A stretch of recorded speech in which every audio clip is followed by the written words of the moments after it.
L'Ethereum est clairement en train de mourir, c'est ce qu'on va aller checker ensemble aujourd'hui. On a perdu je crois 9% en quelques minutes, simplement parce qu'on a le groupe Lazarus qui a décidé de vendre, je pense 15 000 Ethereum, quelque chose comme ça.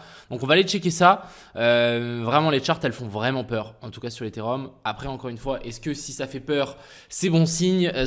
On a peur depuis je sais pas combien de temps et ça continue de descendre, donc bon bref. On va aller analyser ça et on ira faire un tour sur le Bitcoin qui a chuté plus bas. On ira faire un tour sur les alts aussi qui ont explosé. Je rappelle encore un truc de ma chaîne. Ma chaîne, entre guillemets, c'est un peu mon journal de trading. Je ne suis pas là pour avoir raison ou pour avoir tort. Je suis juste là pour apprendre parce que je pense que je n'arrêterai jamais d'apprendre du trading. Et si jamais vous voulez aller voir des analyses, il ne faut vraiment pas confondre entre trading et analyse. Analyse, c'est facile, hein. C'est les gens, ils vous disent ah ouais, c'est intéressant, c'est intéressant, c'est intéressant, et ils prennent jamais de décision. Alors que moi, je vais des fois vous dire ok, moi je long là, je mets mon stop loss là, alors que beaucoup d'autres chaînes ne le font pas. Donc voilà, c'est un peu l'objectif ici. On est vraiment dans la pratique et on n'est pas dans la théorie de juste faire des analyses et tirer des traits. Sinon, on gagne pas d'argent. C'est pas l'objectif. Vraiment, l'objectif c'est de faire un plan et de le suivre. J'espère que cette vidéo vous plaira. Je vous souhaite tous un bon visionnage. On est parti. Crypto, million. Crypto, million. Crypto, million. Alors, je pense qu'on va commencer par l'Ethereum. On a l'Ethereum qui a perdu, là juste tout à l'heure, déjà aujourd'hui. Hein. Vraiment, hier, je vous avais dit que potentiellement, est-ce que cette zone-là va tenir? Regardez ce qu'on est venu faire. On a juste explosé à la baisse, vraiment, genre la zone OTE. Et encore tout à l'heure, là, on a eu une giga baisse. Hein. On a eu une énorme mèche de liquidité, donc de liquidation. On est venu liquider des gens, plus on a le groupe Lazarus qui a vendu. Donc, je me suis demandé, what the fuck, qu'est-ce qui se passe? Et ici, on peut largement le voir. Ils ont vendu donc 4300 Ethereum ici, 3400 et 6300. Donc, je vous laisse imaginer le cratère qu'on est venu faire. Donc, vraiment pas ouf.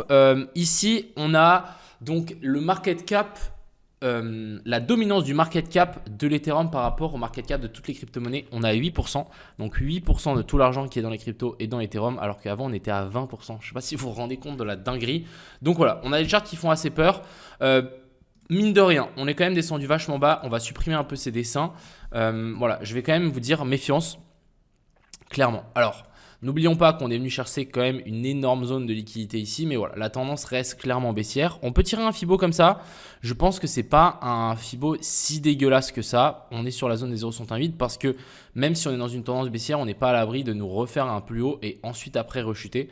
Donc à voir. Par contre, clairement ici, on est venu faire une grosse clôture sous le dernier lot. Donc en vrai, ici, on peut aussi imaginer qu'on est venu faire pas un cos mais un boss. Donc ça veut dire que la tendance ici en low time frame haussière a été inversée avec cette descente. Donc si on remonte un petit peu, on peut potentiellement continuer à chuter du côté de l'Ethereum. Donc ça, il va falloir surveiller ça de près. Mais on n'est pas à l'abri que ça aille chercher beaucoup plus bas. En tout cas, de ce qu'on est en train de voir ici.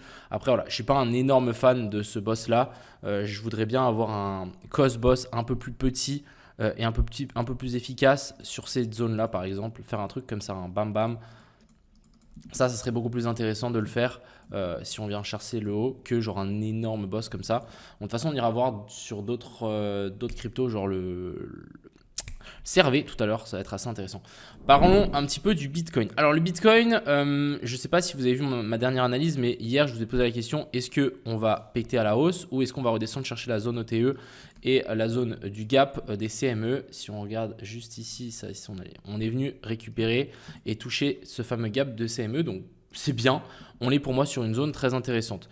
Maintenant, on a encore une zone de fair value gap un poil ici en dessous, mais ça reste clairement intéressant. L'objectif maintenant, ça va être d'attendre une inversion structure. Alors pour le moment, est-ce qu'on a une inversion structure? Non, clairement pas. Là, on est juste venu chercher la FVG qu'on avait laissée ici, donc rien qui nous dit que on va se retourner. On est venu chercher le Monday Low. Ici, c'est le Monday Low. Pour le moment, on est en train de faire ici résistance dessus. Donc voilà, ça pourrait être une super validation si on arrive à passer par-dessus. Mais pour le moment, voilà, on n'y est pas. Pourquoi pas aussi repasser par-dessus? Donc là, la FVG, ça peut devenir une fair value gap inversée. Alors pour le moment, c'est une FVG. On va le mettre en H1. FVG H1. Par contre, si on fait une clôture à travers et on revient s'appuyer dessus, ça peut être super intéressant. Pour le moment, on n'y est pas. Mais ça peut vraiment être un des signes de retournement de structure pour aller chercher un petit peu plus haut. Donc voilà, on est clairement dans une zone intéressante. Maintenant, il faut attendre des vraies validations et il ne faut pas long bêtement comme ça. Encore une fois, là, on se rappelle, hein, la tendance reste haussière en moyenne time frame. Par contre, on est baissier toujours en grosse time frame. Autre chose que je voulais vous montrer qui a extrêmement bien fonctionné, c'est la fair value gap en daily qu'il y avait ici. Alors ça a pris du temps, mais voilà, on n'a fait aucune clôture à travers. Donc franchement, très très propre. Et là, on est venu s'appuyer donc dans la fair value gap en daily. Franchement, je trouve ça plutôt clean pour le moment. Maintenant, voilà, il va falloir réintégrer ça, voir un petit peu comment ça se passe. Et franchement, ça ne m'étonnerait pas qu'on vienne chercher des nouveaux plus hauts vu qu'on a laissé plein de liquidités. Donc là, on a quand même un petit setup qui peut se mettre en place. Pour le moment, il n'est pas validé. Mais si par exemple, on vient faire cette FVG, cette IFVG devient finalement une IFVG, faire un trade comme ceci, ça peut largement se tenter. Quand je dis largement se tenter, ça peut largement se tenter. Et je pense que même on pourra target, voir toutes les liquidités qu'on a laissées là. Si on ne veut pas être trop gourmand, ça nous donne quand même un 6R. Donc ça peut être super, super intéressant à checker.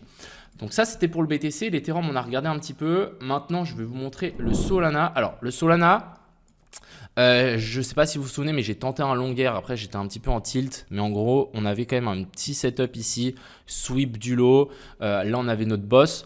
Pourquoi ça n'a pas fonctionné? Simplement, les gars, on n'était pas dans une zone, on n'était pas sous la zone des 0,5 de Fibo. Alors, le dernier cos, il est là. Si on tire un Fibo depuis ici à ici, alors, si on tire un Fibo, putain, mais c'est vraiment de la bonne valeur que je donne là. Si on tire un Fibo, vous voyez que cette zone-là était au-dessus de la zone des 0,5. Et nous, ce qu'on veut, c'est, bien évidemment, on veut trouver un long sous la zone des 0,5 pour qu'on ait le plus de chances que ça passe. Et bah, c'était ici en dessous. Donc, pour le moment, on est sur la zone des 0,68. Et là, ça devient plus intéressant pour essayer de trouver quelque chose. Maintenant, est-ce qu'on a un setup de long ici? Non. Est-ce qu'on a une accumulation des liquidités au sud? Oui. Donc, en soi, pas forcément que ça soit un bottom. Moi, je préférais vraiment, pourquoi pas, avoir un sweep même de ce lot-là pour ensuite vouloir repartir vers le nord. Et voilà, c'est un peu ce que je voulais vous montrer. Je ne pense pas. Alors, encore une fois, franchement, là, je ne sais pas. Est-ce que ça, pour vous, les gars, c'est une inversion de structure ou pas? Donc là, on a notre boss et là, on a notre cos. Pour moi, non, parce qu'on n'est pas dans une zone intéressante. On n'est pas dans la zone des 0,5 de Fibonacci. On a un petit peu au milieu de nulle part. Je sais que ça a fonctionné sur 2-3 altcoins, mais ici, bof, je suis moyen, je vous dis moyen. Mais à surveiller, clairement à surveiller. Donc, en tout cas, si jamais on arrive à trouver un long ici, on pourra largement target l'equal high qu'on a laissé ici au-dessus. Donc, on a ces zones de FVG et on a l'equal high qui est placé juste ici. Donc, ça peut être pour moi assez intéressant si on y revient. Donc, ça, c'était pour le Solana. Maintenant, je vais vous montrer 2-3 autres analyses assez intéressantes, dont le CRV. Alors, le CRV, on est monté extrêmement haut. Vous voyez qu'on est venu sweep le high. Quand on entend sweep, dans notre tête, on doit directement se dire, OK, on cherche une inversion de structure, on cherche une validation qu'on est bien en train de s'inverser. Et du coup, on l'a eu en 5 minutes. Pour moi, là, on a eu le setup parfait de fair value gap, prise de liquidité. Donc, prise de liquidité ici au-dessus en 5 minutes. Et du coup, on a eu une fair value gap inversée. Donc là, on a eu la fair value gap qui finalement n'a pas résisté à faire support. C'est normal parce qu'on est venu chercher tellement de grosses liquidités que voilà, on l'a traversée. Et du coup, cette même zone de fair value gap, elle devient quoi? Elle devient une IFVG. Fair value gap inversée. Et vous voyez que là, on est bel et bien venu s'appuyer dessus. Donc en fait, le trade qu'on aurait pu prendre, c'est sweep de ça, mettre son SL ici au-dessus et ensuite target beaucoup plus bas. Et du coup, là, on aurait pu clairement target, par exemple, ce lot-là. Donc ça nous aurait donné un 7R. Franchement, ça aurait été un trade vraiment clean à prendre. Donc ça, c'est vraiment la pattern et le setup nickel. C'est prise de liquidité dans le sens de la tendance. Donc on est baissier, on sweep un sommet. Et ensuite, fair value gap inversé en low time frame, droit derrière. On rentre là-dessus, magnifique. C'est exactement ce qu'on cherche. C'est ce genre de setup ici qu'on veut voir. Je vais vous montrer aussi le ADA parce qu'on est venu faire quelque chose assez intéressant, même si on n'est pas venu chercher jusque ici en haut.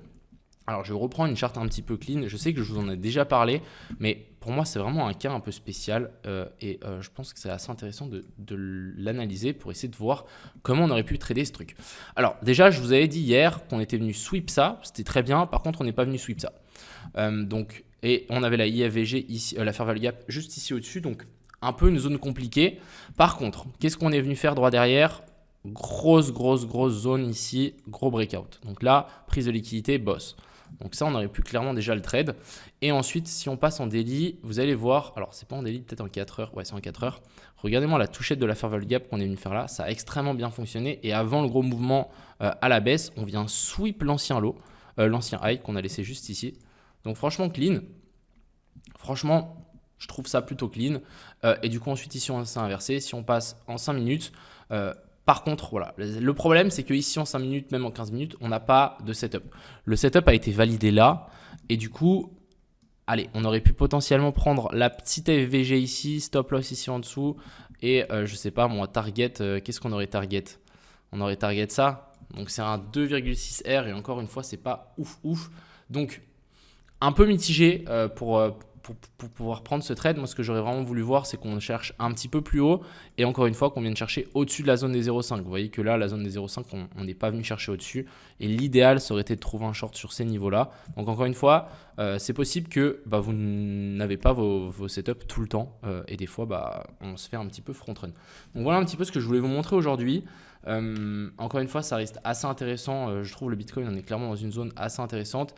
Si maintenant, on arrive à du coup nous valider un nouveau plus haut et une fair value gap ici inversée, pour moi, ça va être un long. Il nous faut absolument du coup une clôture en 1 heure au-dessus exactement de la zone des 85 600. Et si on en a un, on va pouvoir placer notre entrée juste ici, stop loss sous le dernier plus bas et ensuite on va pouvoir target un petit peu plus haut et là je pense qu'on peut avoir un très très joli RR pour apprendre. Donc voilà un petit peu ce que je voulais vous montrer. J'espère que cette vidéo vous a plu. Voilà le setup principal et je vous souhaite à tous une agréable fin de journée. C'était Crypto Mignon. Ciao.